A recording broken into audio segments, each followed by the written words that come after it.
أعوذ بالله من الشيطان الرجيم بسم الله الرحمن الرحيم. Қазақ тілінде 42 әріп болатын болса, араб тілінде небәрі 28-ақ әріп бар.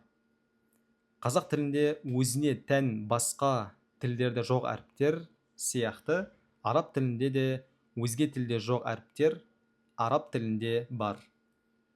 Араб әліппесінде 28 әріппен танысып көрейік. Ал махраждармен келесі сабақтарда танысатын боламыз. Махраж деген әр әріптің дыбысталу деген мағынаны білдіреді. Енді мына төмендегі тұрған 28 әріппен танысып оқып көрейік.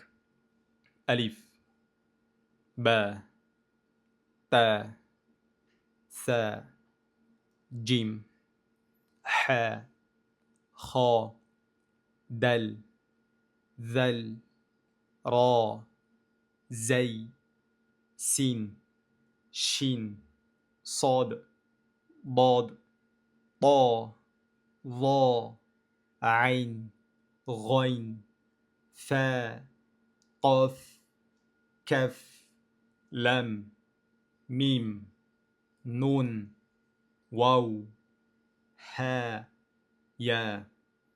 Келесі өтетін сабақ харакаттар. Харакаттарды біз жалғау деп алсақ болады.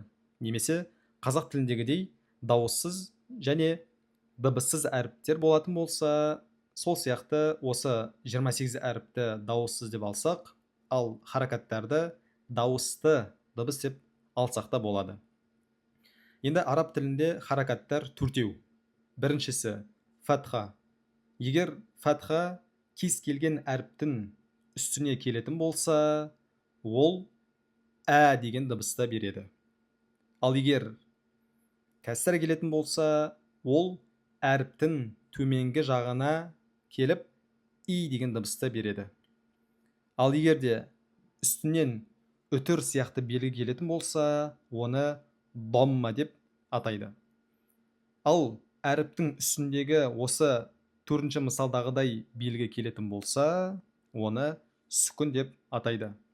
Яғни, қандай да әріптің үстінде осындай белгі болса, онда әріптің өзі оқылады.